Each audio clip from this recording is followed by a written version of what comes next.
So you'll just take out your phone and scan the QR code, and then it'll bring you to Penji to sign in. And if you guys also want to go ahead and just probably put your NID and your first and last name in the chat, I'll also just double check to make sure I have all you guys. But if you could go ahead and do that for attendance, and we could cycle back to it as well.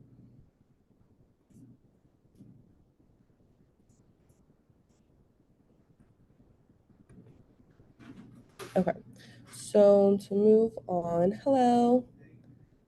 Thanks for joining. If you want to quickly scan the QR code, and then we'll go ahead and move on just for attendance.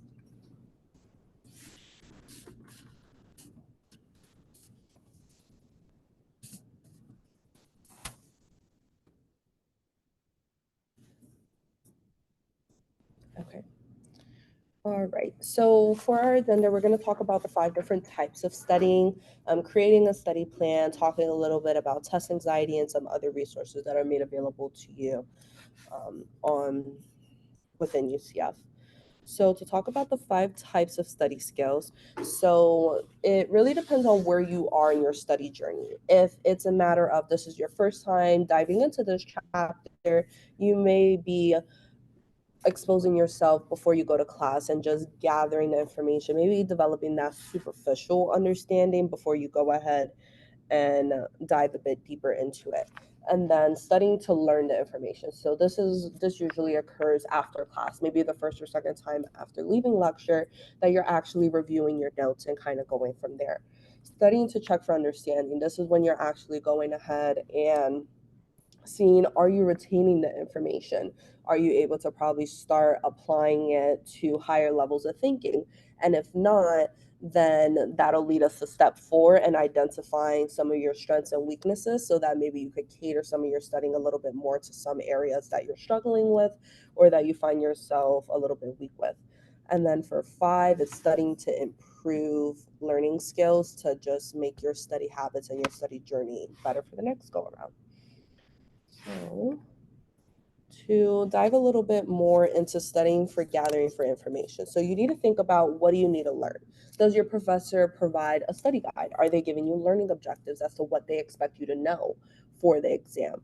And then from there, the lecture and chapter notes. So, are there PowerPoint slides made available before you go ahead and go to class? And if there is, are you maybe taking some time before you sit down in class to briefly expose yourself to the information? Bless you. And then we have organizing, condensing, and recording the information. So when you actually show up for lecture, how are you taking notes? It's going to be really hard to sit there and to take and to write every single word the professor says. So if there's an outline of notes, maybe having that printed or having it downloaded on your computer or on your iPad already, that you can go ahead and just write on it and build upon it, so that you're not trying to write down every single word that they're saying and you end up losing engagement in what the professor's saying. Note cards. So flashcards are really helpful for trying to go ahead and solidify that information. Cornell notes. Does anyone know what Cornell notes are? If you've been here for Cornell, can you talk a little bit about it? I mean, I didn't do them in college. I did them in middle school. So pretty much you have like, you split you write the lines down. One side, or the 2 lines, one going vertical and one going horizontal, without at the halfway point a little bit like closer to the bottom. But the left side is going to be like your main points, or like your headlines, and the right side is going to be details of each main idea, and then the bottom is summarizing everything you learned. And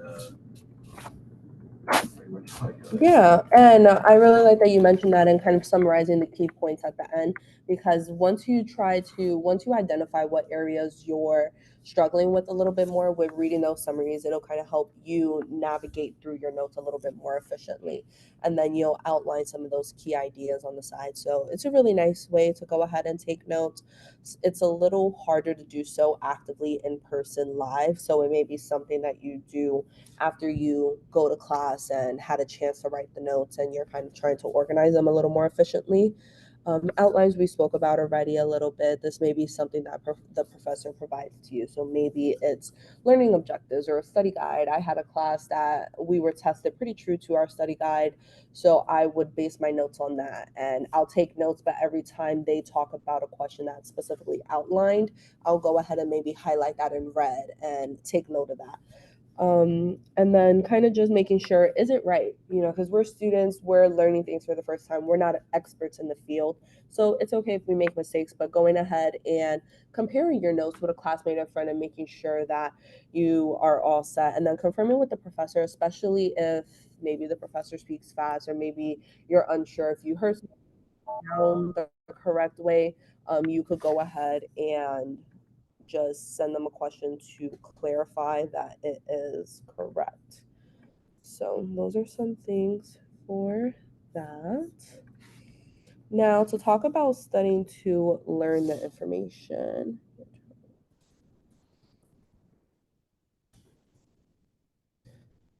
So this is going to help us remember it. So having that repeated resuscitation, and just the more you're exposed to it, the better. I always kind of recommend, especially if the PowerPoints or the outlines, the study guides, etc., if they're made available to you before you go to lecture, even if you're taking maybe 15, 20 minutes to just briefly skim through it and look at it, so that the first time the professor speaks about some of these, the terminology and the words, and actually go through the concepts, it's a little less overwhelming because you already had that very first initial exposure, and then you could build upon that. If you don't have things like the study guide or outlines or the PowerPoints, you could always skim through the chapter. And sometimes, most of the time, for a lot of classes, at the end of the chapter, there's a chapter summary.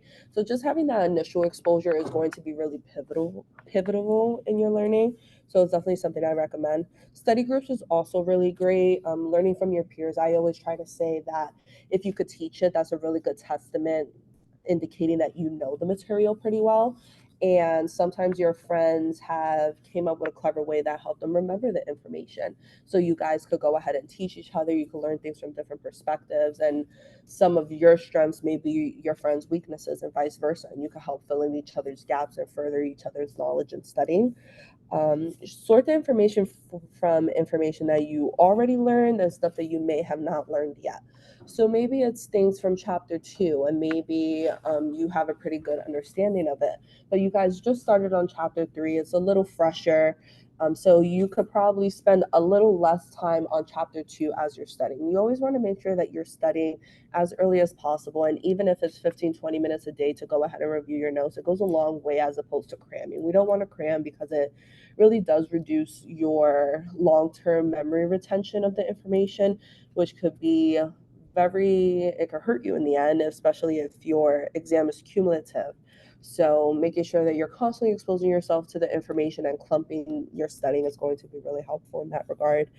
So prioritizing from things that you have learned and have not learned yet, but also remembering not to neglect the stuff that you already previously learned, and then making sure that you're getting creative with tough things. So maybe that has to do with things like coming up with really fun acronyms. So those things could be extremely helpful. Make sure you do not procrastinate. Things build on each other very quickly. College is definitely not like high school. There's a lot less grace. So you have to make sure that you're really good with your time management and you're getting ahead of things. If you kind of put it off to the last minute, it may be a little harder and very overwhelming to play catch up. So the earlier you begin, the better your results will be. Make sure you are defining your priorities. So maybe spending 2 hours on TikTok isn't the best idea, you know? Making sure that we're allotting time for our studying, but also prioritizing your well-being. Something that helps a lot of people, including myself, is the Pomodoro method. Is anyone familiar with that? Okay, I could tell you guys a little bit about it. So essentially, it's studying for chunks of time, right? So it could be 30 minutes, you study for 30 minutes, uninterrupted breaks, and then after the 30 minutes it's up, you have a 5-minute break that you could go ahead and take a break from your studies. And then you'll kind of go ahead and do that. And then maybe after a 2-hour period, you allow yourself like a 10 or 15-minute break. So having those breaks in between kind of help reduce burnout. I've also seen people do 45 minutes of studying and then 10 to 15 minutes for a break and kind of cycling that through. So that's a really great way to kind of make sure you're keeping yourself engaged. Maybe that break will help keep you motivated. So don't be afraid to try new study habits as well. And it'll also help promote your mental health, which would help you academically. And then a minimum of 2 hours to study outside of class for every 1 credit hour in your schedule. So this is just a rough approximate as to how much time you should be allocating to study for your classes to help you ultimately do well.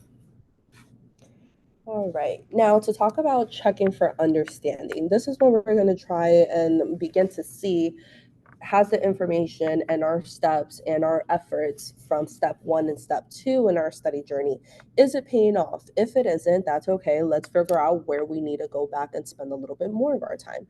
So make sure that we're self-testing. It's very easy to get caught up in doing something like passive learning, and that's just like reading it and saying, yeah, I got this. This is totally common sense. When I see it on the exam, I'll recognize it, and then you don't. So you want to make sure that you're engaging in active learning and actively recalling the information. So maybe that's sitting down with your study buddy and seeing if you guys could teach each other concepts. Maybe this is having some questions outlined in your homework or in the back of your textbook that you could practice to see if you're able to truly apply that knowledge and thinking. So self-test, so that way you can see if you're actually able to retain the information and can you apply it on a bigger grand scheme of things. Trying to see if you know the test format. This will vary a bit from class to class, professor to professor. But it's never a bad idea to go ahead and ask the professor what to expect for the exam. You know, maybe they'll go ahead and tell you, but if they don't and you know you have an exam coming up, you can always inquire in class. Okay, is our exam only multiple choice? Is there free response questions? What is the scoring and stuff like that like? Because that could kind of help you cater your study. If it's a class, a lot of the engineering classes have a lot of those free response questions. So things like making sure that you're very thorough about showing your work and getting as many possible points as you can could be really helpful. But for something like true or false, it's multiple choice is either right or it's wrong. So making sure we're preparing for that. And make sure that you are going ahead and self-testing 2 to 3 times a week. Because as you go through things and you're going through the content, you may see that, okay, chapter 1 and 2 is great. And now you're focusing on chapter 3, but it's been about 2.5 weeks since we looked at anything from chapter 1, and now we don't remember. So the more that you're kind of revisiting it, the more that you're engaging the time for it, the more it'll pay off towards the end. Do you actually know the information? So making sure that you're checking for accuracy and completeness. And if you have a homework assignment that maybe they have like self-check or additional practice, that it could tell you right off the rip if it's right or wrong. Or you could always go to the professor's office hours to talk a little bit more about that. And don't let yourself slide. Make sure you're holding yourself accountable. If you struggle with this a little bit, it's okay. We're human, but that's where a study buddy will be really helpful because you guys can make sure that you're studying together, holding each other accountable so that you guys are staying on track and staying on top of your study so it doesn't become overwhelming and you're not finding yourself cramming and in a bigger dilemma had you had held yourself accountable and been studying sooner. And then try to teach someone else. I spoke about this a little bit already, but I always like to say again that if you could teach it, you know it. Especially if something that I always like to do and try to challenge my peers and some of my study buddies to do is, okay, take this college level topic that we're talking about and try to simplify it to me in a way that a fifth grader would understand. So are you able to simplify it in basic understanding that maybe an engineer or a finance major or someone studying and hoping to practice medicine can explain it in the grand scheme of things also really helps you because sometimes the textbook and the PowerPoint slides could be could make things a little harder than what it needs to be. So if you could simplify it, that's also a really great testament as to where you are in your understanding. So that's always a nice challenge too. Okay, make sure that we are studying to refresh. So now at this point, we're starting to get things down. At this point, we're tying up our loose ends and we're getting ready to prepare for test day. So we want to make sure we're not forgetting the information. Revisit early the material that you learned. So like I said, chapter one, the first time you learned it, it's like, okay, great, I got this down pat. Now you guys are up to chapter four. You're probably just you let chapter one slip off in the back burner just because you felt pretty good about it, right? But now 3 weeks have passed. Your exam's in a few days, and when you look back at stuff from chapter one, it's like, oh man, it's been a while. I need a refresher. So making sure that you're constantly reflecting on those things and that you're not neglecting the content from earlier chapters. Um, BuzzFeeding by reviewing 203 times weekly. So this was like a statistic, but essentially, the more you expose yourself to it, the better. So even if it's something like a quick glimpse, okay, I'm looking at my chapter one slides for 10 to 20 minutes. It'll really help you when you go farther along. Maybe as you're solidifying and you're really getting the information and it's now getting stored in your long term memory, you may not need to spend an hour or two on it when you were working on studying to learn the information. We're just making sure that we're keeping up to date with the information and tying up our loose ends. And then individually or studying with a study group. Study groups are great. Sometimes that doesn't quite work as well, maybe for some classes, or maybe you just feel like you're a little more productive on your own, which is okay. Figure out what works best for you. If you're not sure what works best for you, try both and see, okay, is studying with a group better for me? Is my group able to stay on task and we're not goofing off and it's actually less productive? Or is it worth your while? If it is, great, keep doing it.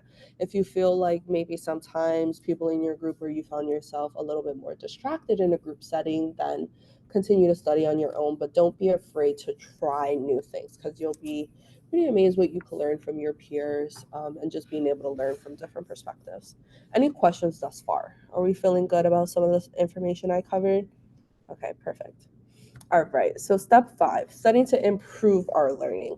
So now at this point, we took our exam, we got some exam results back.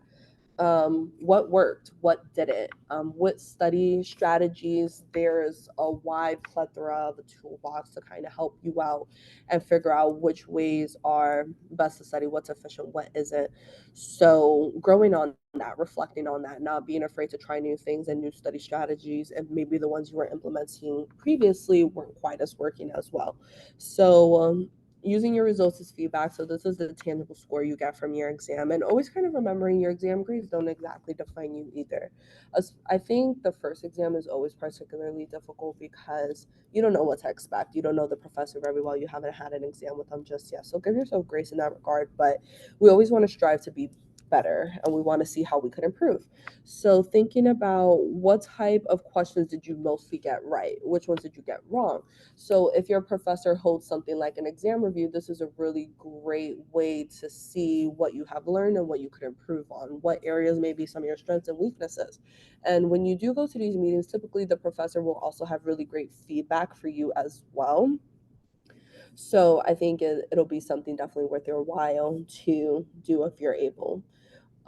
Recall your thoughts during the test. So, what were you able to remember? Did you feel as though maybe test anxiety got in the way and maybe had you forgot some of the things you were pretty good on? Or did you start studying a little too late that maybe we could study a bit sooner? So, kind of trying to revisit where your mindset was at when you took the exam. Modify and replace the learning skills accordingly. So we spoke about that a bit. And then utilizing resources. So SARC peer tutoring and SI. The University Writing Center is also really awesome that you could study. You could schedule sessions with them that they'll go ahead and review your essays or any writing discussions that kind of help guide you through that to improve your writing, and then online resources. So SARC, aside from us having those in person and Zoom and hybrid sessions, we also have a lot of WordPress sites. So if you guys aren't familiar with it, SI would do, they have their WordPress site where they'll post helpful videos and resources. Sometimes our SI leaders will create documents that you guys could go ahead and go through, which is really great, and peer tutors as well. So that those kind of things are really wonderful for that active learning. So making sure that you're engaging in a lot of that practice problems. A lot of them would have exam reviews. Did you go to the exam review? Maybe we could try to schedule it into our session next time. If not, maybe the SI leader or peer tutor could post a recording for it, or you could look at the answer key for it later to kind of make sure that you're getting as much exposure to practice information as possible. And then just speaking to someone that previously got an A in the class, or reflecting with your TA, the professor, etc. So now we're going to talk a little bit about creating a study plan. So time management, dedication, and organization.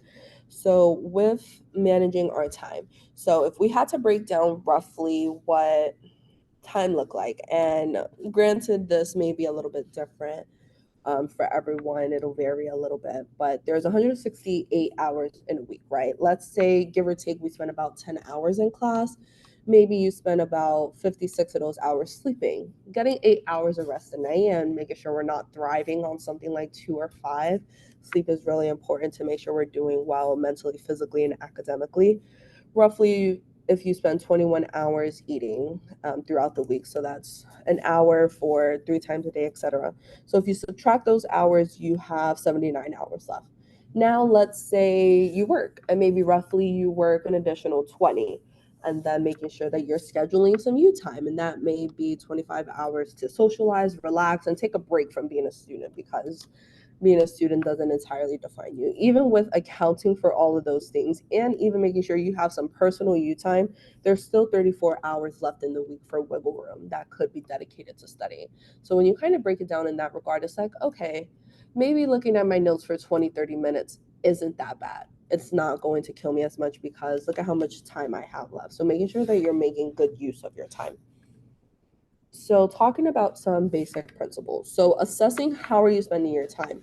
Are you saying, okay, I'm going to give myself a 5-minute TikTok break, and then you look down at the time and an hour or two has passed? So making sure we're making good use of our time, creating a routine or schedule, and that could vary week to week. There's going to be some weeks where you're extremely productive and maybe you're able to work ahead, and maybe there's other weeks where you just have a lot of assignments, you have a lot going on mentally, and just you may not be as productive, and that's okay. Give yourself a grace and realize this and adjust accordingly. If you're having trouble with creating that routine or schedule, again, ACE Coaching is a really great free resource offered by SARC that you could schedule an appointment with, and they could walk you through that a little bit more. Tracking assignments and deadlines. I love my planner. You could go ahead and do a physical planner and write everything down, or you could do like Google or Outlook. Something that some people don't know is that you could actually link your Canvas calendar to like your Google Calendar, which is really helpful, because you could outline everything that you have going on, but also keep track of your deadlines. So that's a really cool resource that you could do as well. And just seeing everything and keeping everything in track will help you prioritize your time, plan ahead if you need to, and to make sure that you're not letting anything slip through the crack. Using reminders if maybe the planners don't quite work for you. If maybe you need a physical reminder on your phone, go ahead and set them. There's no shame in doing that. Breaking down the assignments and study times into smaller sections and doing them in chunks to make it more efficient. Maybe if you have a really big project that's due in 2 weeks, but it requires a lot, maybe you could allocate to, okay, if it's, I don't know, maybe a 10-page paper you have to write on Monday, I'm going to gather my research articles. On Wednesday, I'll write the introduction, etc. And just breaking it down so it makes the bigger assignment in the grand scheme of things a little less intimidating. And then reassessing the use of your time. We spoke a little bit about that already. So here's an example of like a Wednesday to Tuesday, some different things. So let's say on Wednesday, you're printing articles for your English paper on class. So kind of like I said, and then you're reading the chapter. And then Thursday, you're going to go to SI. And then you're going to kind of look at the lecture and chapter 10 notes at this time. So kind of just outlining the things. And even with doing something like this, yes, it's not, the schedule isn't jam-packed. These are just small goals that you're setting for yourself. And it kind of helps you keep yourself accountable because it's like, okay, on Thursday, did I actually combine my lecture notes and the chapter 10 notes? If I didn't, maybe on Friday I could reevaluate that. And instead of going to get ice cream with my friend, I could set aside 30 minutes to kind of play catch up because I didn't quite reach that goal. So, kind of just outlining it in this way too, and having those tasks and priorities will help you hold yourself accountable too.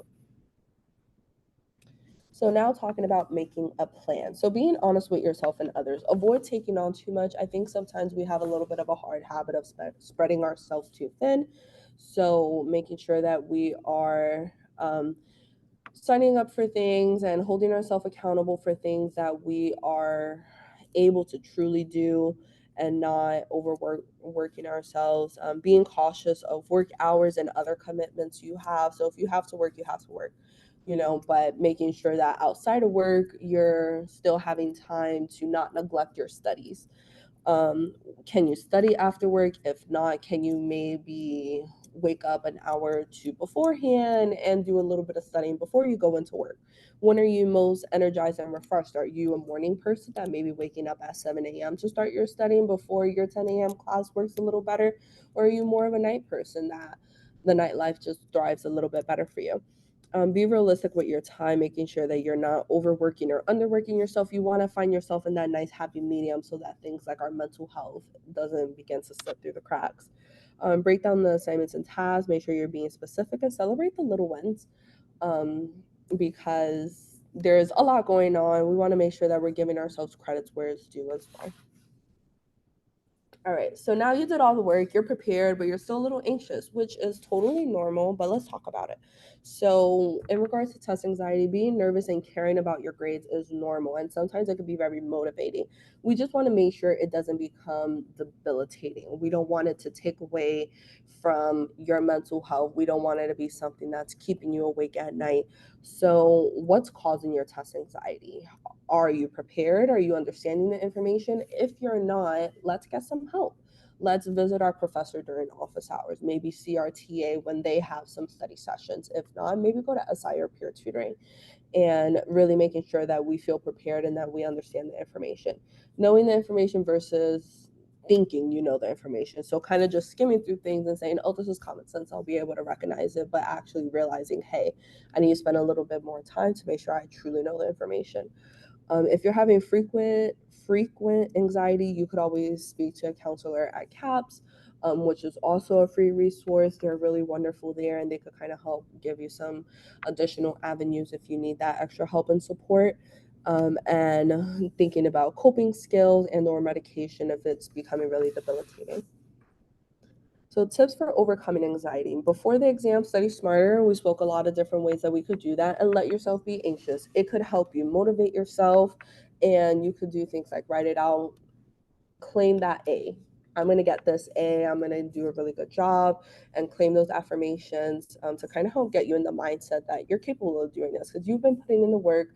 You didn't let things slack, and you need to be your number one fan and to not necessarily be your biggest downfall. And then, of course, preparing for the information and making sure you're gathering the necessary materials for it. On test day, this could be things like deep breathing, listening to music, making sure you're thinking positively. So, those good affirmations, arriving early and getting a pep talk in if that works for you.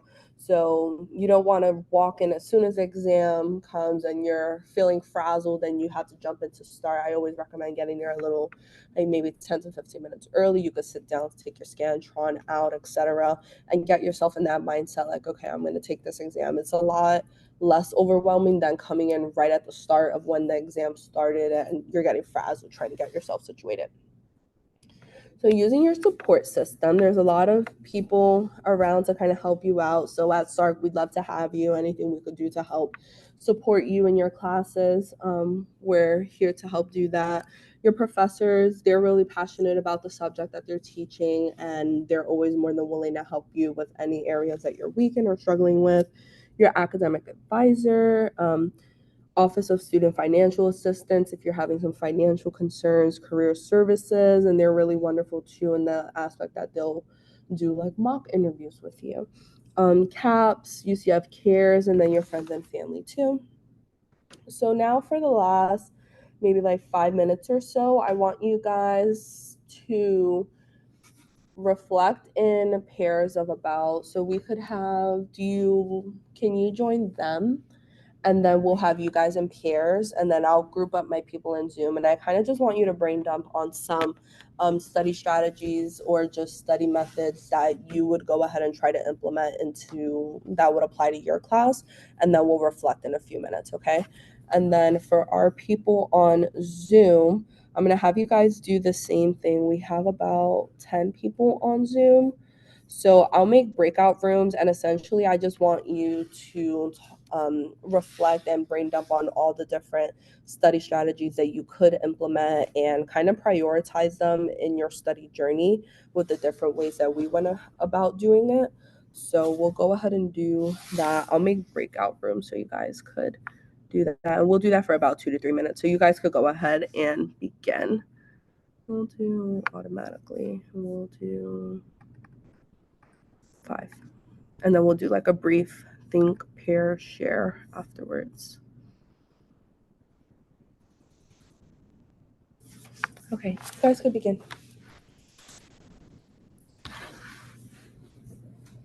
Yeah, quick sip of water.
We'll do another minute or so to wrap up our thoughts so we have a chance to share, and then we'll kind of come back together, okay?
All right, so we'll go ahead and share.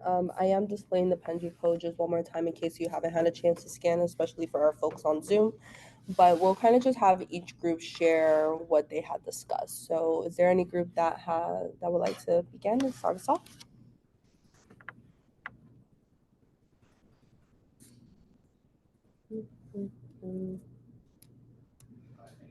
Thank you.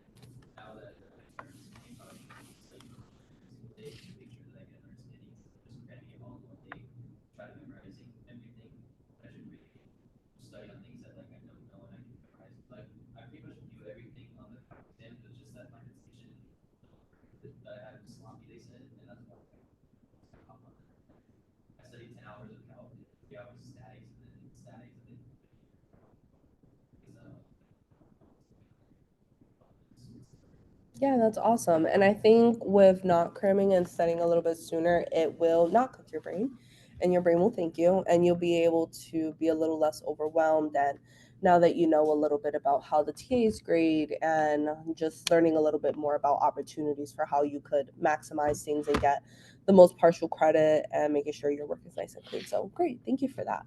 Who would like to go next? Thank you.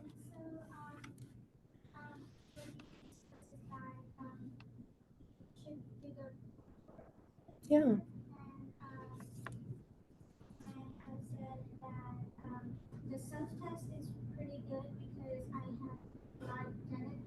Mhm.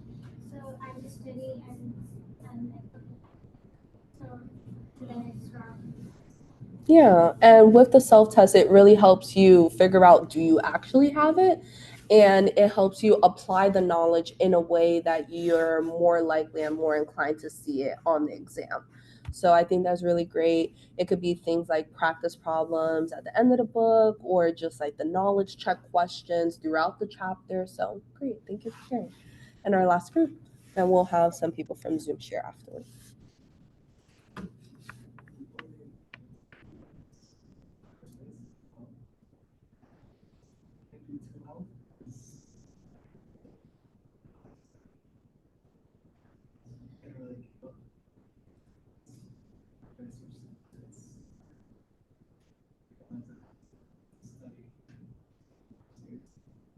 Yeah. And what are some things that you have adapted or now that you've came to My Study Strategies presentation that you're going to try to adapt to study a bit more successfully? Thanks for coming. Yeah, have a good class.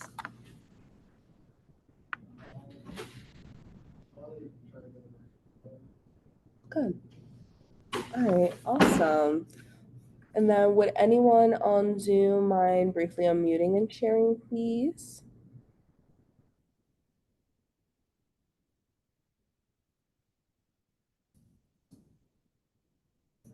Okay, we're always looking for feedback. So if you guys wouldn't mind just briefly scanning the QR code for me and leaving some feedback so we could see how we could improve upon our workshops. We have workshops every semester that we kind of go through a different range of topics. I believe some for the rest of the semester. I could kind of just read those off to you. So we have one that'll be coming up on motivation and persistence, helping you accomplish your goals, surviving finals week, overcoming test anxiety, and then we have study union at the end of the semester. So a lot of great resources to still help and support you. I really appreciate you guys coming. I hope you feel as though it was beneficial, and I appreciate your patience with the delay with tech and room reservations and everything like that. So thank you guys. I'll stick around for a few questions if you guys have any.